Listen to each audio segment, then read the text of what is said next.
What is up, everyone? Coffee break is here, and is there more to say after that performance in the NFC Championship game by the 49ers? I mean, they didn't even need a quarterback. Garoppolo was just taking a step back in this one. The 49ers just obliterated the Green Bay Packers to advance to Super Bowl 54, and they have their plane ticket ready to go to Miami. What a season it's been. It's been like a roller coaster ride throughout the year. But one thing has been consistent. The 49ers in a lot of these games have been the better team, and they've executed on all phases of the game. And again, last night it happened again. Defense executed their game plan. Kyle Shanahan executed their game plan. And it was mainly just running the football. And once they realized that the Packers couldn't stop the run, they just kept feeding Mostert. And that's just the way to go. Until they can stop it, Kyle did the right thing. Just keep running the ball. And special teams has been tremendous. So all three phases of the game, the 49ers beat the Packers.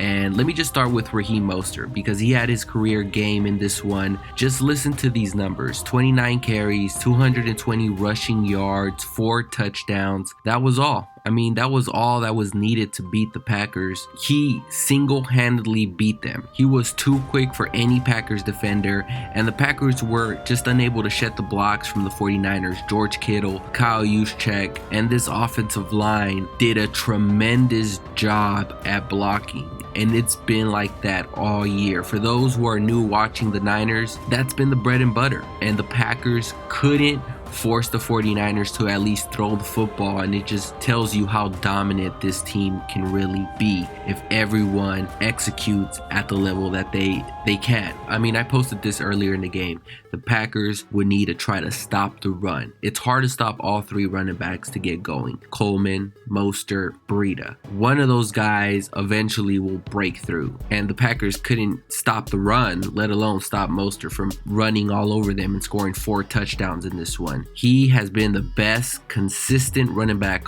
all year. The outside zone fits him perfectly. It's like a perfect marriage. And I think with his speed, he hits those holes really fast, which is the difference between him, Coleman, and Breida. But to all those clowning Garoppolo because he only threw 8 passes and using this game as evidence that he's a mediocre quarterback, it's just a straight clown move. It shows that they didn't watch every Niner game this year. I mean, did you watch the Saints game? Both Seattle games? Halloween game against Arizona? The man was slinging it, and he just shows up and wins. As a quarterback, that's all you want. And in this one, Kyle Shanahan knew. He knew Packers can't stop this run, and he just kept calling it. Like Kittle would say, run it again, run it again. The 49ers did, and ultimately it led to this beatdown. I understand in the second half the Packers scored 3 touchdowns, but naturally I think the defense let up a little bit, and it was just garbage time at that point. So those numbers don't mean anything to me. But speaking about this defense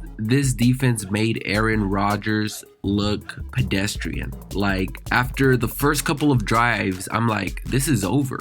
Unless Rodgers can somehow get more weapons, that's it. The Packers have no shot if Rodgers is playing like this. And again, I think the game plan coming in was terrible for Green Bay. How they opened up in the second half, they should have opened up the game with that. Screens, maybe a few reverses, trick plays. That's literally the only shot they had, was trying to catch the 49ers defense off guard. Green Bay tried to leave it up to Aaron Rodgers, but Aaron Rodgers just didn't have enough weapons, didn't have enough time. This defensive line gets after you, and it was just a terrible approach coming into the game. Not saying the Packers would have been successful, but at least you're putting your guys in a position to succeed.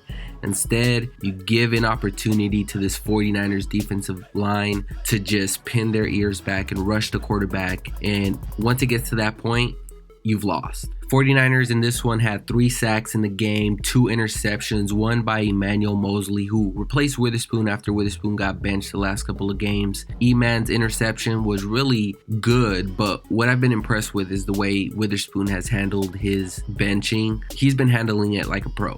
shows a lot about this team. They just want to win. I saw him play special teams in this one, and it just tells you, everyone's pulling from the same rope, and it's very nice to see. But Sherman sealed the game with his interception at the end there, and it was so fitting given that 6 years ago to the day, he shattered our dreams in Seattle when he tipped the ball and they got interception to seal their victory trip to the Super Bowl. He did that again, but this time in a 49ers uniform, and it's crazy to think that the whole situation came full circle on Sunday. This is exactly what we pictured when Sherman signed. Super Bowl appearances, championship defense, and he's delivered on that. And this defense looks like a championship team. This team this year has only delivered on one of the best 49er seasons of all time. They have one more to go, but just taking a step back real quick, the 49ers quietly have built a team with no ego,